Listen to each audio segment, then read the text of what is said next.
في شهر رمضان يسرق لص من السوق. تتهم ليلى زوراً بعد رؤيتها قرب مكان الحادث. لص، أمسكوا به! صرخ تاجر مشيراً بإصبع مرتجفة.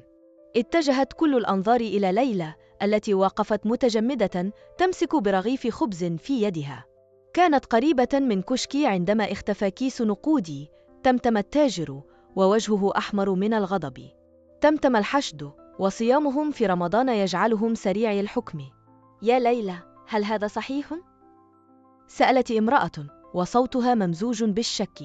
هزت ليلى رأسها والدموع تتجمع في عينيها. أقسم أني لم أفعل. بدأت تقول، لكن السيد حسان أغنى رجل أعمال في السوق قاطعها. كلنا نعرف أمثالك يا ليلى.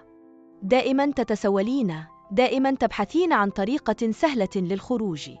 أفرغي جيوبك، استهزأ بها وعيناه قاسيتان. ليلى منهزمة قلبت جيوبها إلى الخارج ولم تكشف إلا عن بعض القطع النقدية. هذا كل ما تملكه، همس صبي صغير. لابد أنها أخفت الكيس. أمر السيد حسان وفي عينيه لمعة رضا الحراس بأخذها بعيدا. وبينما كانوا يجرونها عبر الحشد اندلعت ضجة. اندفع شاب يلهث وأشعث الشعر عبر الجمع وهو يمسك بكيس نقود مألوف. قبضت عليه. اعترف. ليلى بريئة. صرخ. شهق الحشد. أشار الشاب إلى السيد حسان. دفع لي لسرقة الكيس وإلقاء اللوم على ليلى. أراد أن يشتت انتباه الجميع عن صفقاته المشبوهة. تغير وجه السيد حسان. أدرك الحراس الحقيقة فأطلقوا سراح ليلى وألقوا القبض على السيد حسان.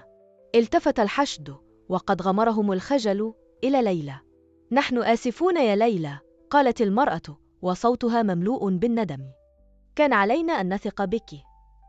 ليلى وعيناها مملوءتان بالتسامح اكتفت بأن أومأت برأسها.